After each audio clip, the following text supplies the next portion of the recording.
Hola a todos y todas, bienvenidos a la segunda lección de esta ruta de aprendizaje de compliance. Hoy día vamos a hablar sobre los programas de prevención de corrupción. La primera parte sobre los programas de prevención de corrupción. Vamos a hacer en este momento un breve recuento muy puntual de lo que conversamos en nuestra primera lección. Hablamos sobre la corrupción a nivel internacional, mencionamos algún caso internacional importante, un escándalo de corrupción, cómo se vivió y cómo se vive la corrupción hoy en día también en nuestro país. Hablamos de la ley 3424, que es la ley de responsabilidad administrativa de las personas jurídicas, que es la ley que marca un antes y un después en la historia normativa de nuestro país, porque establece que las personas jurídicas, es decir, cualquier tipo de organización, puede ser penalmente responsable por la comisión de ciertos delitos como corrupción, lavado de activos, financiamiento del terrorismo, entre otros. Nosotros nos vamos a centrar en esta ruta de aprendizaje en lo que es corrupción y un poco que en la primera lección abordamos pues un tema que nos deja un poco desesperanzados o que podría sonar negativo como es la corrupción, pero en esta segunda lección vamos a tratar un tema mucho más optimista, mucho más esperanzador y también que nos va a colocar ya en una situación de poder. ¿Por qué les digo esto antes de entrar ya a desarrollar qué son los programas de prevención? Porque vamos a aprender en esta lección cómo construir programas de prevención a través de los cuales luchemos contra la corrupción, nos anticipemos a situaciones de riesgo de corrupción y eso nos convierte en agentes de cambio. Cualquier persona, ya sea encargado o encargada de prevención en su organización, en su empresa, va a poder ser un agente de cambio al construir estos programas que nos permiten prevenir la corrupción. Por eso les digo, les digo y remarco que el día de hoy es una lección mucho más esperanzadora que desarrolla la parte más activa, que nos da un rol mucho más, que nos coloca en un rol mucho más activo de la ley 3424, que es los programas de prevención. Para hablar de programas de prevención, antes vamos a hablar de qué es el compliance anticorrupción, ¿no? Compliance se refiere al cumplimiento, como el nombre lo dice, en español es cumplimiento, y hay diferentes tipos de compliance, ¿no? El compliance es tan amplio, es una materia transversal que pasa por todos los sectores y por todas las materias del derecho y de otras disciplinas, pero nos vamos a centrar hoy en compliance anticorrupción. ¿A qué se refiere? Apunta al cumplimiento de normas, reglas, disposiciones, estándares, valores que haya adoptado, que sean propios de una organización y que garantizan que las actividades de esta organización, el negocio propio de esta organización va a ser realizado de manera íntegra, de manera correcta y sobre todo libre de corrupción. A eso es a lo que apunta el compliance anticorrupción. ¿Y cómo se materializa? Se materializa mediante la creación de programas de prevención de corrupción. Vamos a ver en un segundo cómo se construye un programa de prevención. Les voy adelantando que implica la elaboración de matrices de riesgo, riesgos que van a ser gestionados, riesgos que se refieren en este caso concreto a situaciones que nos exponen a corrupción, ya puede ser, como les he dicho en la primera lección,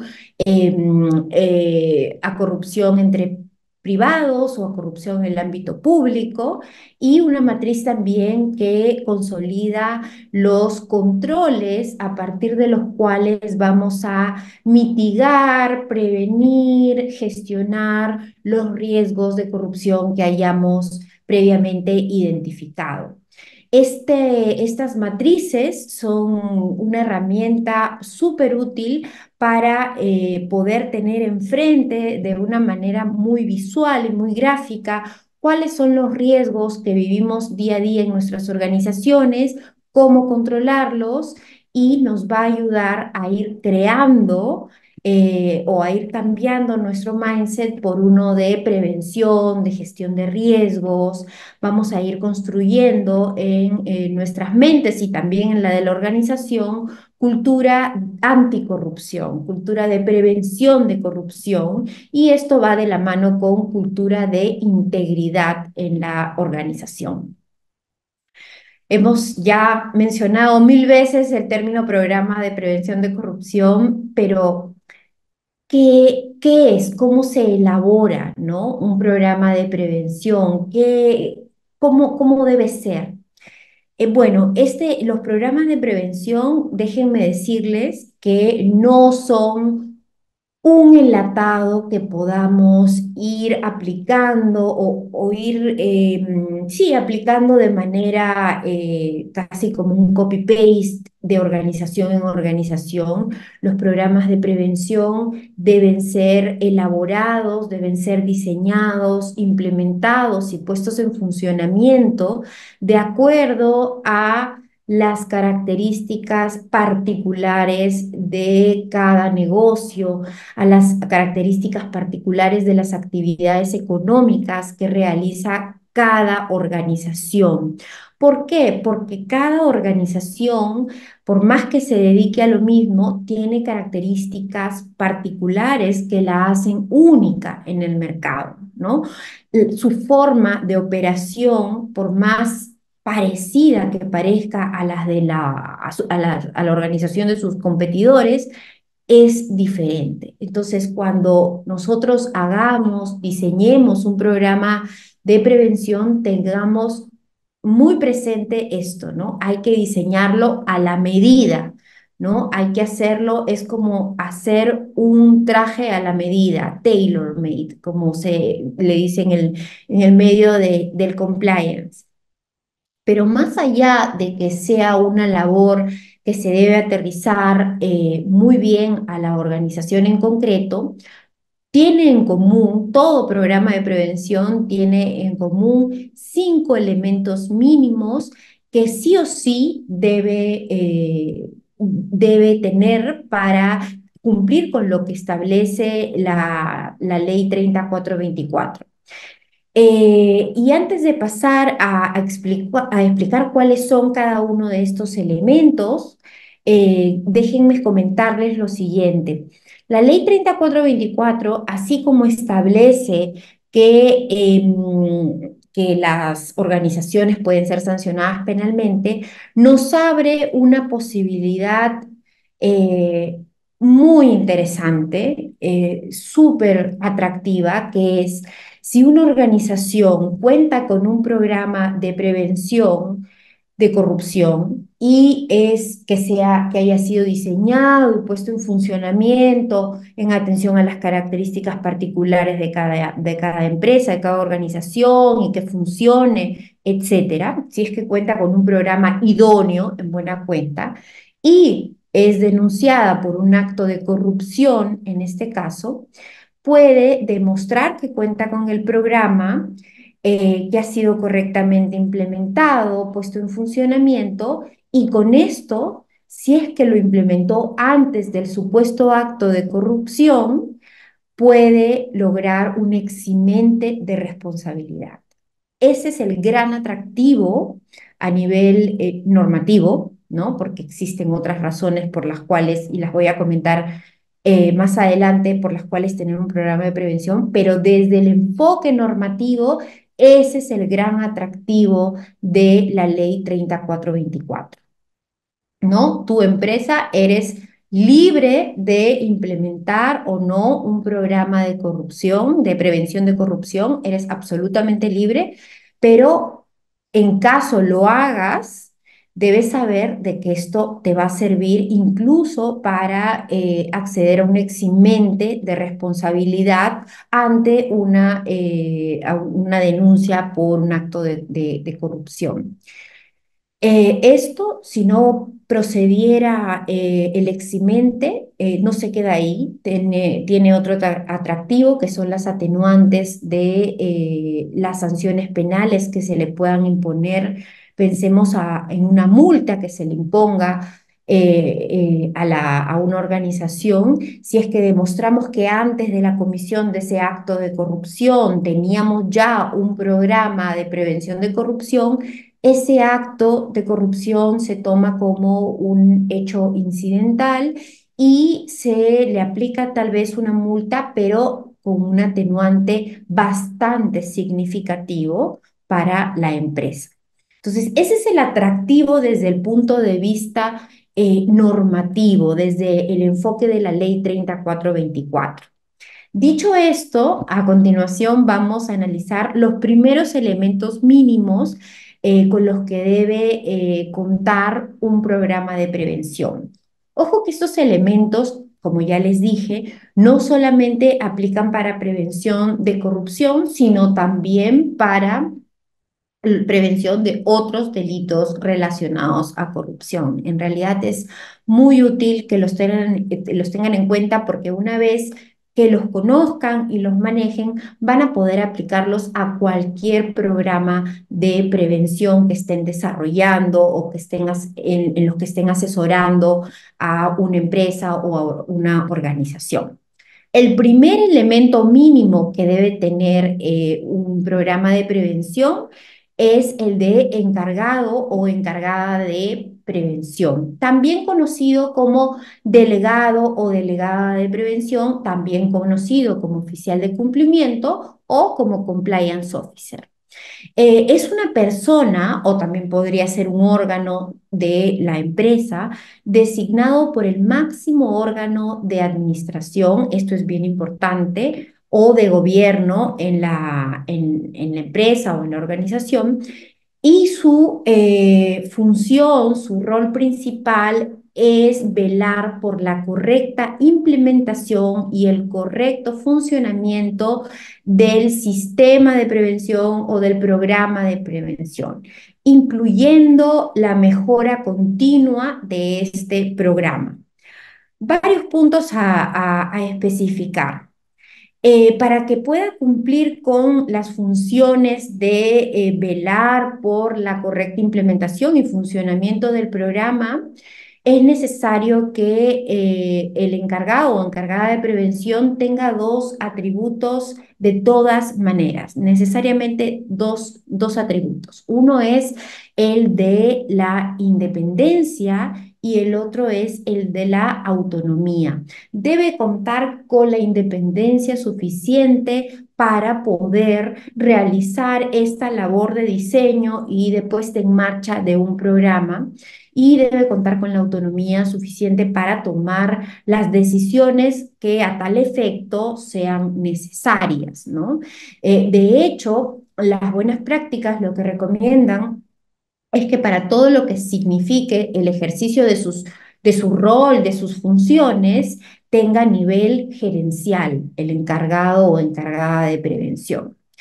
Y tiene que ser designado por el órgano más alto de la empresa, el órgano de administración o de gobierno más alto de la empresa o de la organización, porque, y esto es muy importante, esto va a marcar no solamente que que haya sido designado formalmente, oficialmente, sino que va a marcar, va a ser símbolo de que el órgano más alto de la empresa o de la organización está empoderando o está respaldando al encargado de prevención en esta misión que tiene respecto al programa.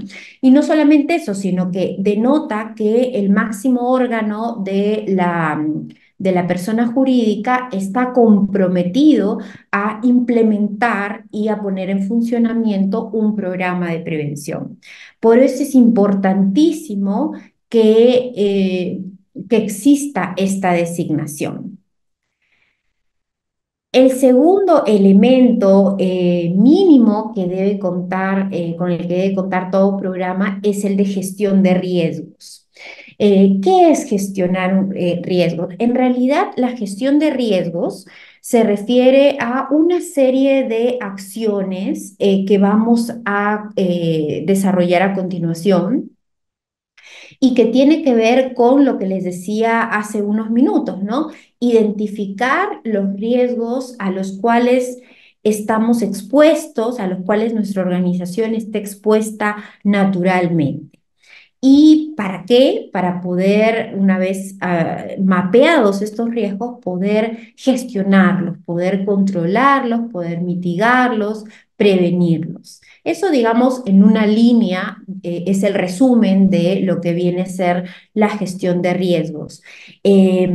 Comentarles que toda actividad económica, todo negocio, por más inocente que éste parezca, está expuesto a riesgos de manera natural, porque el mercado presenta riesgos naturales.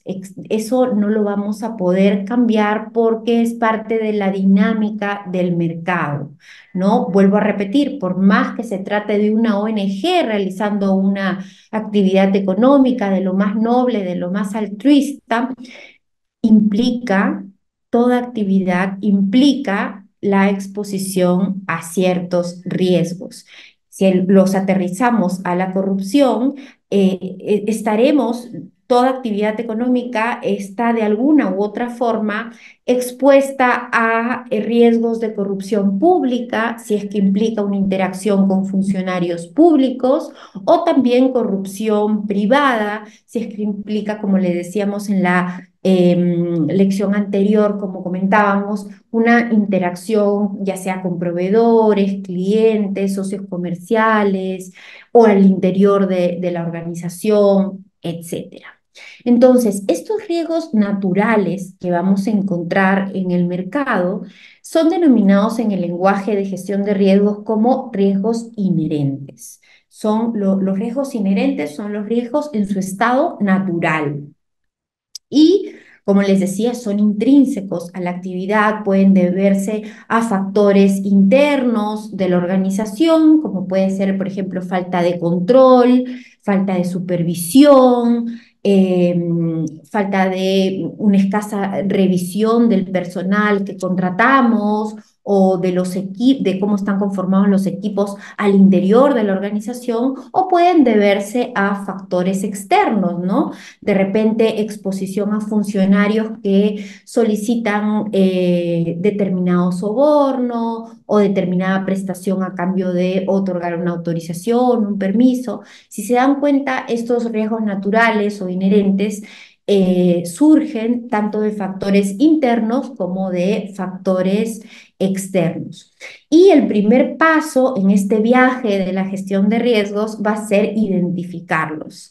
Es muy importante que los identifiquemos y que los plasmemos, como decíamos hace un momento, en una matriz de riesgos. En una matriz de riesgos, con esto no quiero decirles, no estamos hablando en chino mandarín, no quiero decirles que necesitan comprar un software de matriz de riesgos, ni mucho menos. Una matriz de riesgos puede ser perfectamente eh, aterrizada o plasmada en una hoja Excel, donde ustedes puedan listar cuáles son los riesgos, cuáles son las áreas expuestas a estos y los responsables de cada área, ¿no? Una vez que los tengamos mapeaditos a esos riesgos inherentes, vamos a evaluarlos, ¿no? Porque para poder dimensionarlos tenemos que clasificarlos, saber si estamos frente a un riesgo que sea muy bajo, bajo, o de repente medio o alto o muy alto en algunos casos. La metodología que una organización decide implementar para para determinar qué clase de riesgos o clasificar los riesgos que enfrenta puede ser determinada por cada organización. ¿Y esto por qué? Porque partimos de un principio que también podrán encontrarlo en la normativa anticorrupción, que es el principio de la autodeterminación.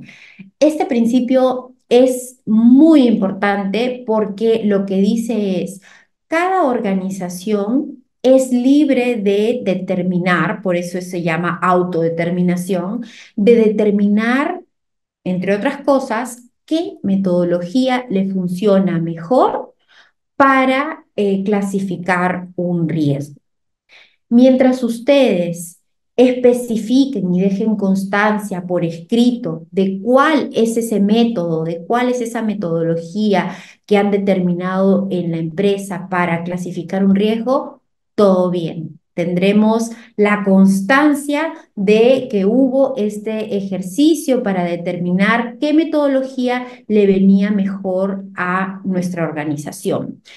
¿Y por qué existe este principio de autodeterminación? Porque a su vez parte de la premisa de que toda persona jurídica o toda organización, o quién mejor que la organización para saber qué es lo que más le va, qué es lo que más lo que calza mejor de manera más idónea a las características y a las condiciones propias de sus actividades económicas, de su estructura, de su negocio.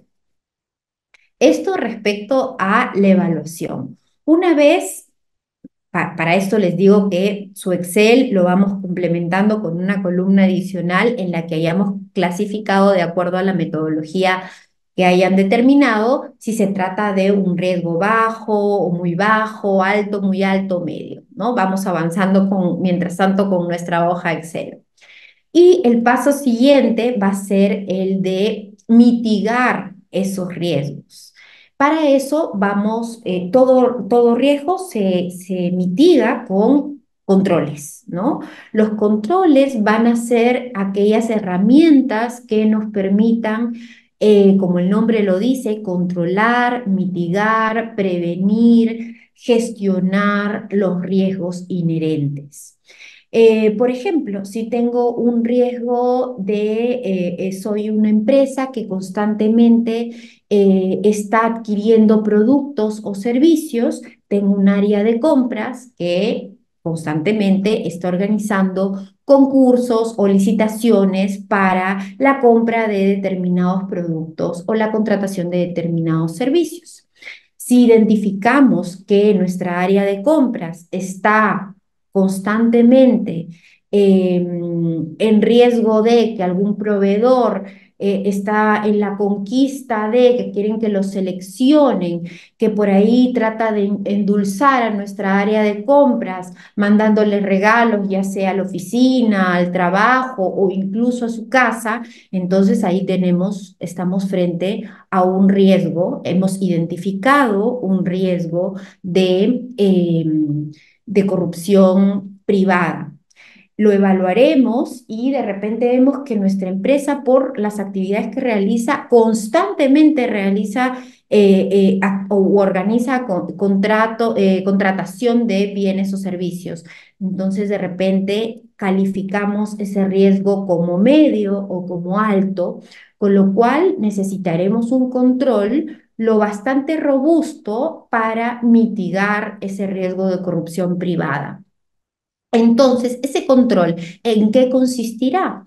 Puede consistir en una política de compras en la que claramente se establezca cuál es el procedimiento de compras, se establezca que los integrantes del área de compras de mi empresa no pueden aceptar regalos de un proveedor, mucho menos si es que estamos en la mitad, en medio de un concurso o una licitación para adquirir productos o servicios.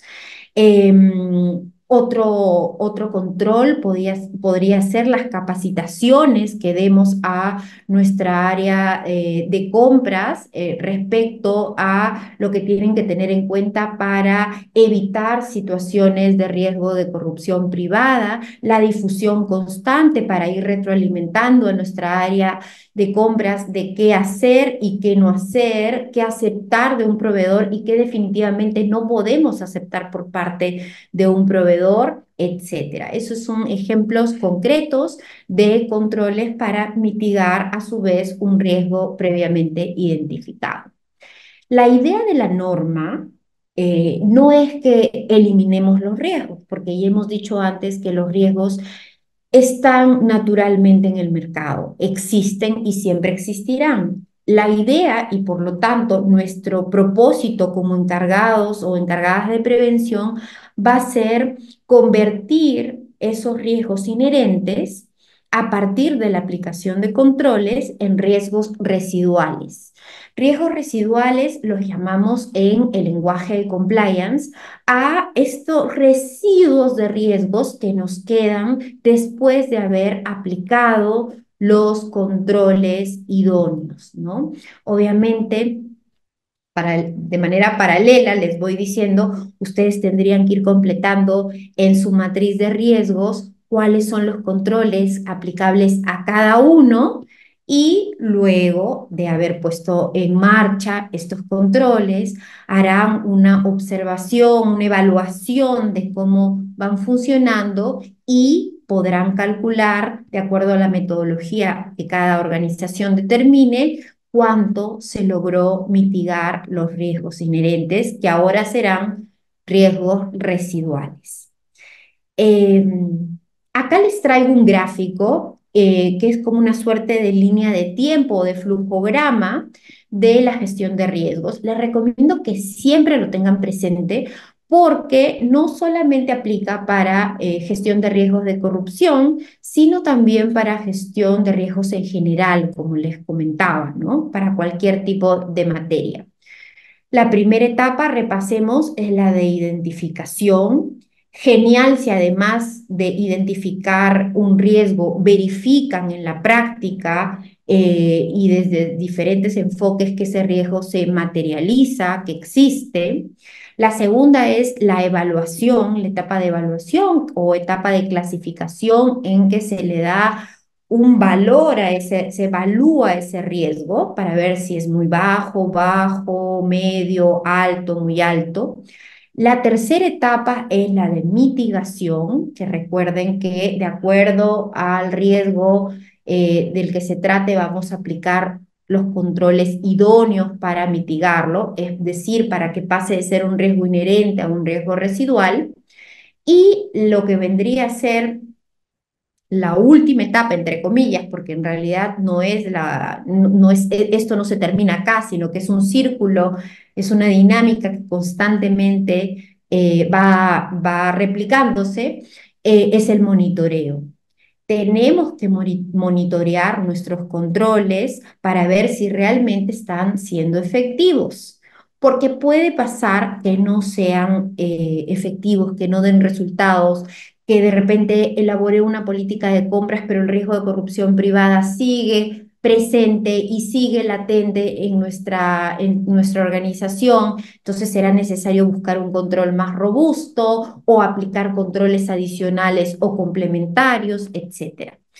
Y esto tiene que ver con, me da pie para decirles que la labor de todo encargado de prevención no es lineal ni tampoco es finita. Es una labor que constantemente tenemos que realizar.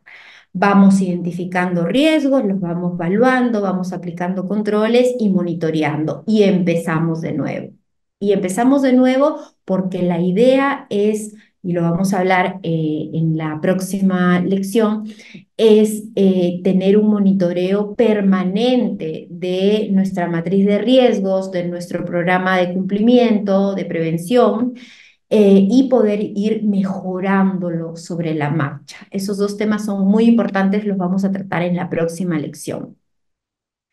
Yo les decía que hace un momento, para concluir el tema de gestión de riesgos, les decía hace un momento que el atractivo normativo de contar con un programa de prevención era justamente el eximente de responsabilidad o el atenuante de las sanciones que se puedan imponer a una corrupción. Sin embargo, normativo, porque existen razones mucho más, diría yo, eh, relevantes y por las cuales deberíamos gestionar riesgos y contar con programas de prevención. Gestionar riesgos nos va a permitir, es una herramienta la gestión de riesgos que nos va a permitir obtener mejores resultados de nuestras actividades económicas, mejores resultados en nuestro negocio, porque evidentemente, como ustedes imaginarán, mientras más riesgos mitiguemos, mientras más riesgos gestionemos, podremos trabajar de una manera mucho más eficiente, mucho más eficaz y podremos concentrarnos en el core, en el corazón de nuestro negocio y deshacernos de riesgos que a mediano o largo plazo terminarían por generarnos un dolor de cabeza, ¿no? Como pueden ser multas o incluso denuncias, ¿no? Etcétera. Entonces, más allá de lo que nos dice la norma, pensemos en la gestión de riesgos como una herramienta